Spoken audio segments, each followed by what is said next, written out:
Informer నెపంతో అమాయక ఆదివాసీలను మావోయిస్టులు హతమారుస్తున్నారని, ఈ హత్యలను ఆపాలని కోరుతూ భద్రాద్రి కొత్తగూడెం జిల్లా కొత్తగూడెం పట్టణంలో స్వచ్ఛంద సంఘాల ఆధ్వర్యంలో ర్యాలీ చేపట్టి మావోయిస్టులకు వ్యతిరేకంగా నినాదాలు చేశారు.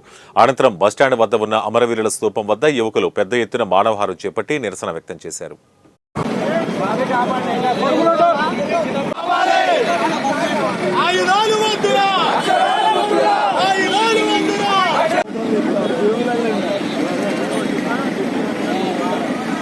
లోకల్ ఎక్కువసేపు నటించేస్తే మాకు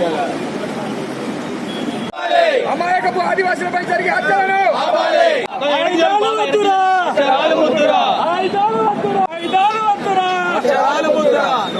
అమాయకపు ఆదివాసి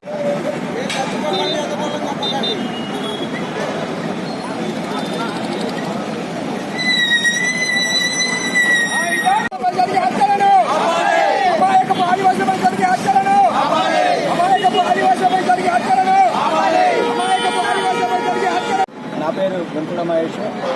మానవుడిగా మానవతా హోదాంతో ఈ యొక్క ర్యాలీ చేయడం జరుగుతుంది. అమాయకులైనటువంటి దళిత బిడ్డలను మావోయిస్టులు పోలీస్ ఇన్ఫార్మర్ అనే నేపథ్యంతో వాళ్ళని హత్య చేయడం జరుగుతుంది. ఈ హత్యలను ఖండిస్తూ ఒక మానవుడిగా, ఒక దళిత బిడ్డగా ఈ యొక్క ర్యాలీని మేము అన్ని సంఘాలను కలిసి చేయడం జరుగుతుంది. మొన్న చనిపోయినటువంటి ఊకే రమేష్, అర్జున్ గారు, రాధా నీలసి, ఇల్లందు యేసు గారిని పోలీసు ఇన్ఫార్మ్ అనే నేపథ్యంతో హత్య చేయడం ఇది ఖండిస్తున్నాను.